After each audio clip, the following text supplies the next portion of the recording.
ஸ்டாலின் அரசாங்கம் தமிழ்நாட்டில் இருக்கிற ஒவ்வொரு குடும்பத்துக்கும் நரேந்திர மோடி அவர்கள் துவங்கி வைத்த வங்கி கணக்குல நீங்க என்ன பணம் போடுறீங்களோ பொங்கல் பரிசோ பொங்கல் இனாமோ நேரடியாக அந்த வங்கி கணக்கில் செலுத்த வேண்டியதானே.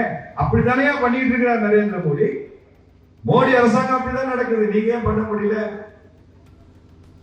மத்திய அரசு எங்களுக்கு நிதி ஒதுக்கவில்லை. ஸ்டாலின் முடங்குறார். நிதி எவ்வளவு ஒதுக்குறாருன்னு மாவட்ட தலைவர் சொன்னார். தலைவர் கூட கொஞ்சம் குறைச்சிருக்காரு நினைக்கிறேன். 16 லட்சம் கோடி நிதி கொடுத்திருக்கிறார் மாநிலத்துக்கு. தமிழ்நாட்டுக்கு மாத்திரம் 16 லட்சம் கோடி திட்டங்கள். 3 லட்சம் கோடி மத்திய அரசாங்கம் மாநிலங்களுக்கு பிரிச்சு கொடுக்கிற பணமா 3 லட்சம் கோடி கொடுத்திருக்காரு. அவ்வளவு வாங்கிட்டு தான் என்ன சொல்றான், எங்களுக்கு நிதி ஒதுக்கீடு இல்லை. தமிழ்நாட்டுக்கு நிதி ஒதுக்கலன்னு கோபம் இல்லை, ஒதுக்குறதுல ஒதுக்க முடியாம ஏதோ கோபத்தில் இருக்காங்க. ஒதுக்குறது போதவில்லை, அதனால கூடுதலாக ஒதுக்கினால்தான் கூடுதலாக ஒதுக்க முடியும் அப்படின்னு நினைக்கிறான். அதனால அவங்க பிரச்சனை பண்ணிட்டு இருக்காங்க. அப்போ 4 கோடி வங்கி கணக்கு 56 கோடி ஆச்சு. மோடி ஐயா வரும் வரைக்கும் நம்ம நாட்டுல வறுமை கோட்டுக்கு கீழே இருக்கிறவங்க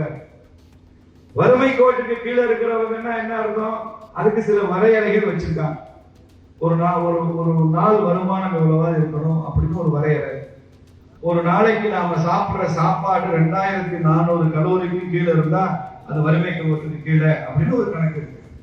இப்படி பல்வேறு அளவுகோல் வைத்துக் கொண்டு பிபிஎல் பிலோ பாவர்ட்டி வறுமை கோட்டுக்கு கீழே இருக்கிற குடும்பங்கள் வரையறை செய்யறா.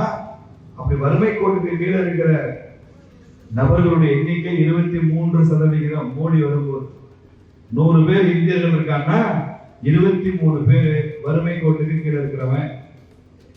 சரி, இப்ப யார் இதை கண்டுபிடிச்சு சொல்றா? இந்திய அரசாங்கம் சொல்றாரு. உலக வங்கி அப்படி சொல்லு.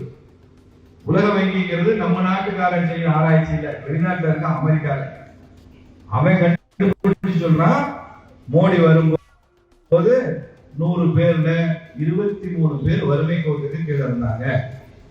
இப்ப அதே உலக வங்கி ஒரு அறிக்கை கொடுத்தது. 12 வருஷம் கழிச்சு இன்னைக்கு நரேந்திர மோடி வந்ததுக்கு அப்புறம் அவருடைய ஆட்சியில 100 இந்தியர்கள்ல 9 பேர் தான் வறுமை கோட்டுக்கு கீழே இருக்காங்க அப்படின்னு உலக வங்கி சொல்றது. 23% வறுமை கோட்டுக்கு கீழே இருந்தது மாறி இப்போ 9% தான் வறுமை கோட்டுக்கு கீழே இருக்கு.